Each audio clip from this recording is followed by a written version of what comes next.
Hey Max, this is video take number 2. I had an alarm go off for my dryer went off, whatever. So, second version. This is Somebody Get Me a Doctor by Van Halen. And before I get into it, I have to mention the Pete Thorns live video on YouTube. It's episode 189, go 2 hours in, and he's talking about the song. And he actually, if you go like maybe an hour and 45, he probably starts talking about Van Halen stuff, because he's actually doing a Van Halen show in Florida, I believe. It's pretty cool. Check it out. But anyways, he specifically mentions the song, and there's some nuances that he mentions in there that are well worth hearing him talk about. So I'll talk about that in the solo video, because I'll reiterate what he said. Anyways, let's go over it. The first chord is G, but it's not your typical G. So I'm using the third finger over the bottom 2 strings, but I'm really kind of only hitting that G down to the B string, that D note I want to hear, and then the G, 3rd fret of the E string, and I'm using this finger to kill the A string. So maybe you can hear the D string and the D. So really the only notes you're hearing is G, D, G, and then D. So there's really 2 notes playing. Then I move my second finger down to the A string on the 3rd fret and play that C note. Same thing, I'm going to kill the D string and play the G. So C, G, and D. And then a D chord.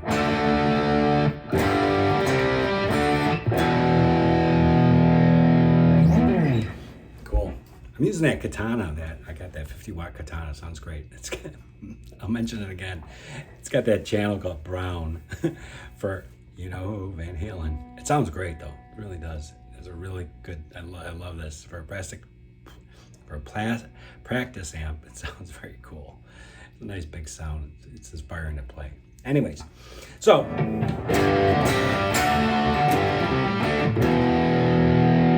Andy Bart, wow. Then it's gonna be, this is an old 70s kind of, just doing a little 3rd fret on the A to open. Now the hard part is that it's a double 2nd fret, double 3rd fret, sorry. Then you're gonna kind of mute it and play the 3rd fret on the A string again 2 times, and then an open A. So.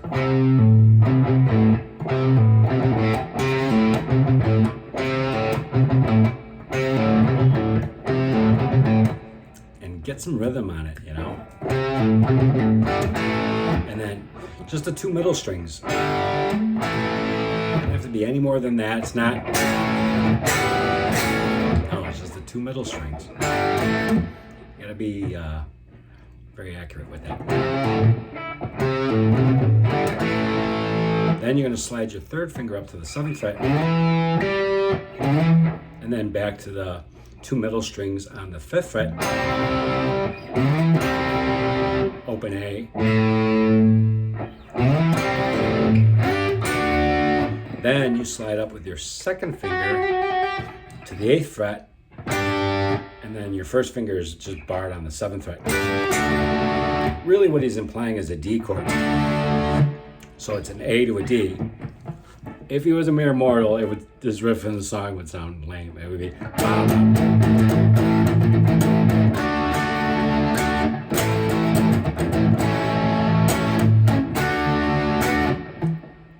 whatever. That would be horrible. So he came up with this, a riff.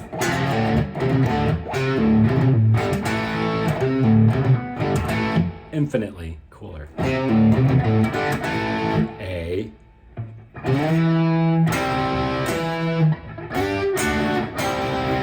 I'm trying to think about this, because maybe he's implying a C chord.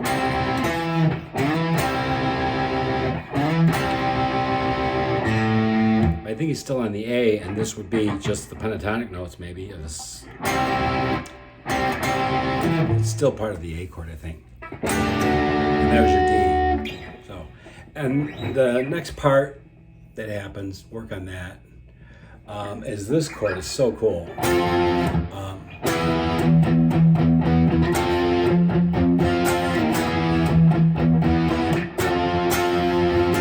It's just an E to an F. I've seen some tabs where that 7 stays the same. And I have to listen some more, but that could be right. Well, we'll get into it later. And like I said, I haven't said it yet, but there's a lot of tabs on here, so it would behoove you to use your ears on this. Just slow it down, like really a lot, and then hear it. And I'm kind of hearing that note stay the same, almost like a la Pinball Wizard. Almost kind of reminds me of. So back to that part. The ascending part. He's going up. So after the 7, an E bar chord. And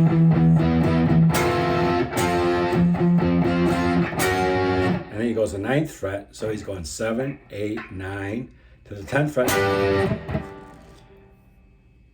And then all the way to 12. So.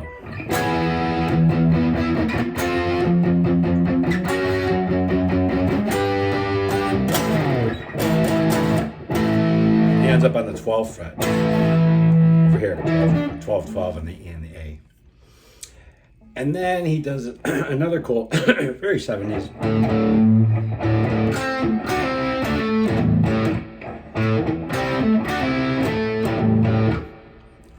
Great part, great rhythm on there. This was a big 70s thing, double stops.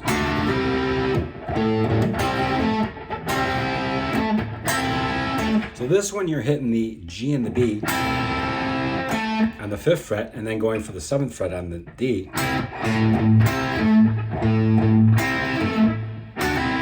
Then you're going 7, 7 on the D, on the G and the B, pull off to the 5th fret. Back to the 7th on the D.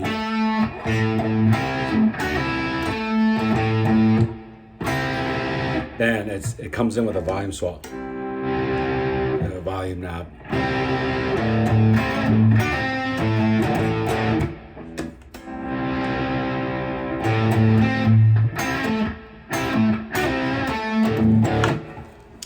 So on and so forth until he gets to where he starts the tremolo picking, which he did a great job the other day.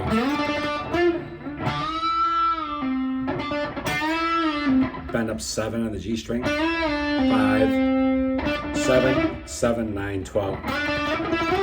14. Now, I'll send you these new tabs and they're better. I don't know if they're 100% correct, but I'll go into it on the next video. This is, or maybe I'll just keep it this video. And maybe I'll keep it this video. We're only 8 minutes in. So anyway, so he's,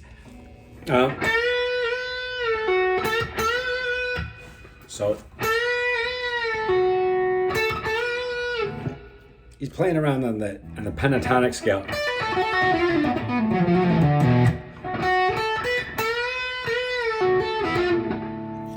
So he bends that.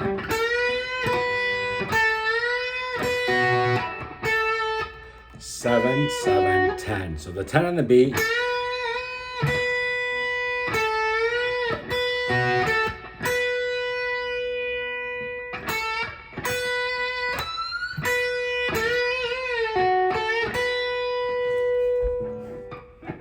So that's the opening. Like, goof around with it. It could be a little bit different, but that's the gist of it.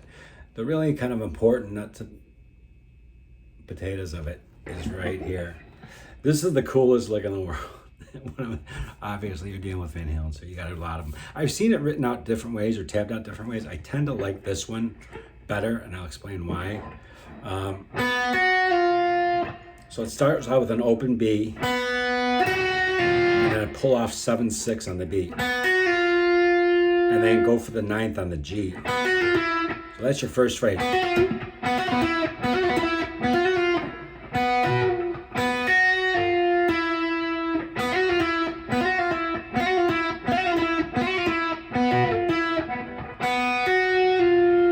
7, 6, G. Now here's the fun part.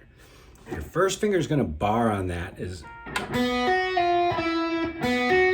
a matter of fact, when you set up for this, leave your first finger on the G to preempt this. My first finger is covering the G, and we're going to need it for this.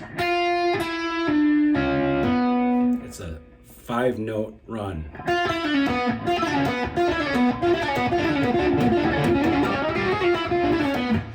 Just do that over and over. It's going to be slow at first. So 6 on the B to 9 on the G, pulls off to 7, pulls off to 6. And then you're going for 9 on the D. This lick reminds me of the little phrase he said in an interview. Our band sounds like it's falling down the stairs, but then we land on our feet. And this sounds like falling down the stairs. It's 5 notes. You're used to hearing 2s, 4s, everything else, but this is 5. And if you pick on an upstroke, this goes back to what Pete was saying, and I get into that in the next part, but up, up, up. Actually, and I think it's just pull-offs, and then pick. If you notice, this hand's just going up.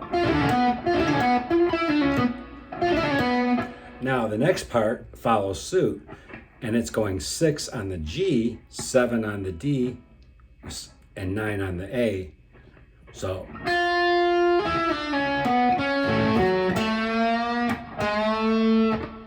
I think it's pulling the 7th fret. This, I don't know. Use your ears. I think it's 7.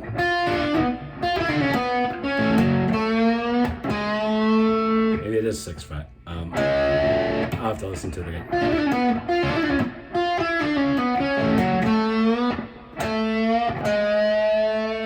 6th fret. So,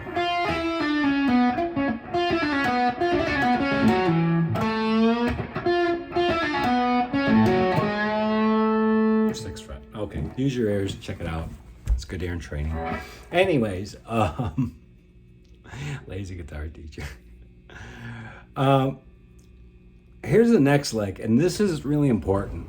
Like I said, I've looked at a few tabs on this, and I don't think any of them are 100% correct. But this one's pretty darn close that I sent you. Anytime you're trying to do these licks in time with him, you really get the gist of it, because you start looking at some of these, oh, he went to this note, or there's a, I don't know, you can get caught in the minutia. I think the gist of it is really to go for that, because I'm sure in the studio he never played this exactly the same way twice. I'd bet $1 million on it. No way. Some stuff he did, yeah, I'm sure, but this is, if you get worried about one note in this thing, just get the gist of it. Anyway, here's the start. It starts out like any great 70s lick. That's a great lick in and of itself. So he's bending the 10th fret and 7 on the bottom string, 7 on the B.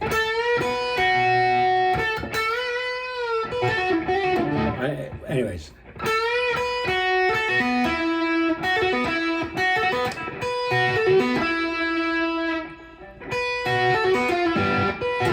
So here's the gist of it.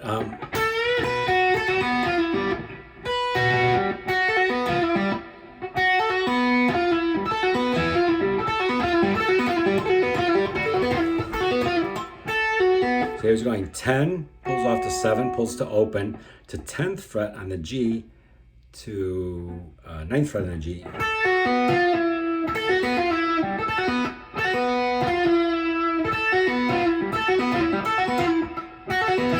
So the first one,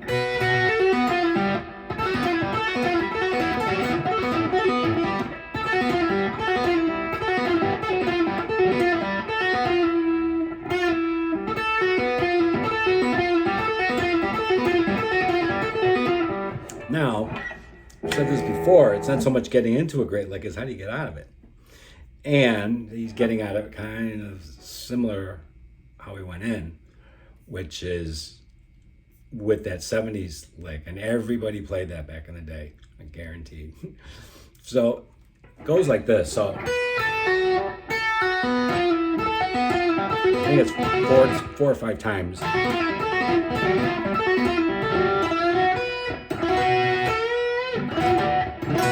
And as Pete mentions in his video, this is why it's worth watching that video. It's like a rake.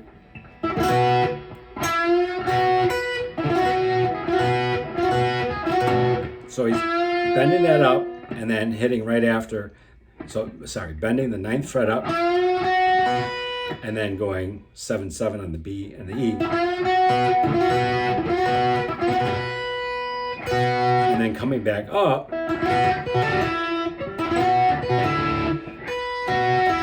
and then coming back down. And Pete explains it better than I'm going to right now.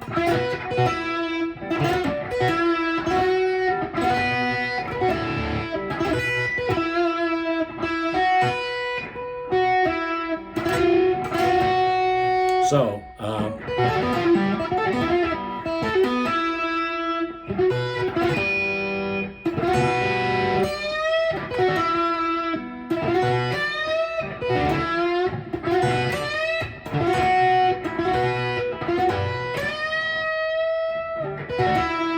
I believe that note's in there. So, and then 10th fret on the bottom string. Do that backwards. And as I'm coming backwards, I'm hitting 7 and I kind of lift off. So it's,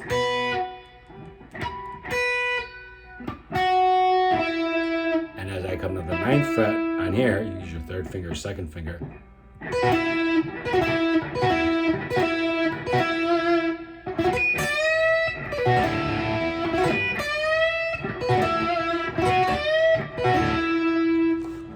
Anyways, after that comes some really cool parts just from a music instructor's point of view. I mentioned this in our lesson. His father was a jazz musician, and really jazzers will tell you when you're soloing, you really have to hit the chord or outline the chord or play something in reference to the chord that you're on. And he does this. It's fabulous.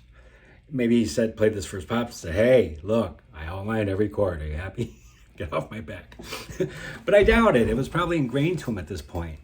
And that's one of the things that makes him a great player. Not even if people say that, is that he's implying a chord here. It sounds cool because it is cool because he's implying a chord. How can you go wrong? You can't, especially if you play as cool as he did. So here it is. Here's the odd thing that the first chord, in my opinion, he's almost outlining a minor chord, a G minor.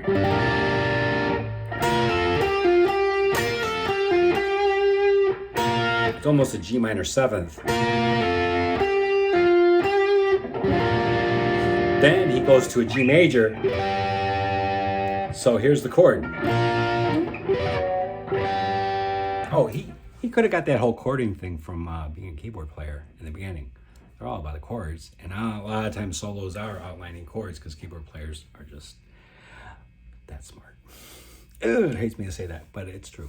Anyways, I hope you're laughing because I'm not being that serious.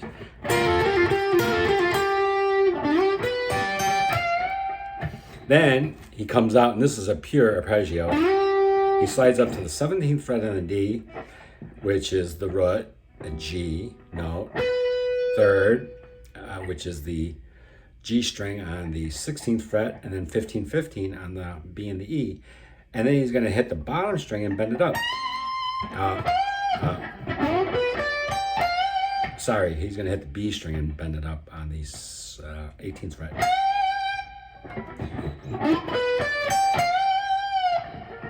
And then he's on to the next part, which is really, he's outlining chords again.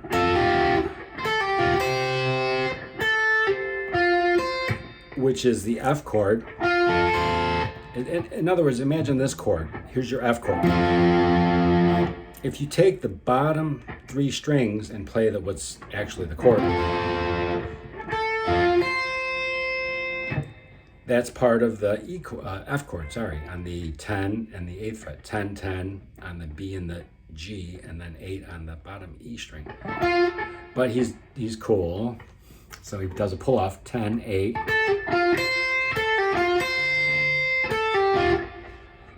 Then pull off, 10, 8 on the B, 10, and then 8 on the bottom E string. Then slide that little same figure up to 12. So 12 pulls off to 10 on the B.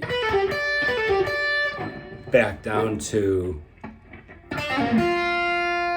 here, which is a B flat chord. Slide it up to the 3rd fret, the whole little figure. It's a C chord. He could have blown off this next lick that he's going to play, and he'd still be great. The fact that he did this next lick, at the time when everybody heard this, I'm like, what the hell? Collectively, everybody heard it, their jaws dropped because it was just that freaking amazing. These are all harmonics that everybody back in the day, because I was there, were playing. That's cool. Listen to the beginning of Dazed and Confused by Led Zeppelin, Jimmy Page. Everybody played these. Nobody played them this damn cool. And everybody had different ways of playing harmonics. He was just doing it the old-fashioned way. So these licks go 12, 12. So 12 G, B, E, and then go to the 7th fret, G string, bottom E, B string, and then on the 5th fret, these are all natural harmonics. There's no big secret. There was no big tapping thing or whatever. It was just played blindingly fast and absolutely in time and cool. And you can't, here's the thing about this lick is you can't fake it. You can't just go, okay, whoop-de-doo. That's not Van Halen. Each note was played with definition and I don't know, maybe that's better. Each note was played within the context of the beat. Da, da, da, da, da, da, da. This is rhythmically on time. You could listen to it 7 Ways to Sunday, slow down, fast up, speed up, whatever. It was right there in time in the pocket. It's amazing. So that's what I mean. You can't fake it. If you just try and go, it's gonna suck. Man, this is so badass. This lick just iced the whole thing, as if there wasn't enough cool stuff like this lick. I mean, this is the icing on the cake. Anyways, he goes back to after that. So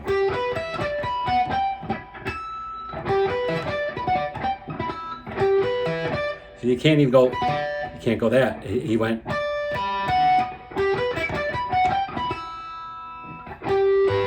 So anyways, and actually watch that video I told you about. Pete Thorns nails it. You suck. So anyways, so after that he goes back to outlining the chord. It's awesome. So I believe that's what the lick is. Anyways, he's at the same figure. He's on the B flat.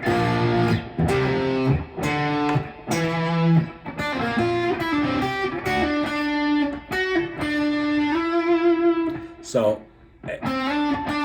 he's on the 7th fret of the G string and slide up to the 9th, and then you got your E. Whammy bar and all that cool Van Halen stuff. All right, hopefully this video helped. There's other great videos out there, I'm sure, so check it out. I'm not sure where the camera is.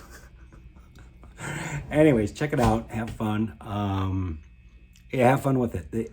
You got to do a lot of these licks. I know I was playing kind of fast, but if you do it over and over again, it just fall into place. But for looking at the solo, I've slowed it down to like 35%. I use any tune. I know people use other stuff, but slow it down and play along with it, and that'll help you find the groove that he was in and play it rhythmically the way he did it. It's very important, in my opinion, because rhythm is so much a part of his playing, and the best way to do it, in my opinion, is to slow it down and really kind of feel the pulse that he's playing with the pick. Da da da da da da da da da da. So, all right, have fun, man.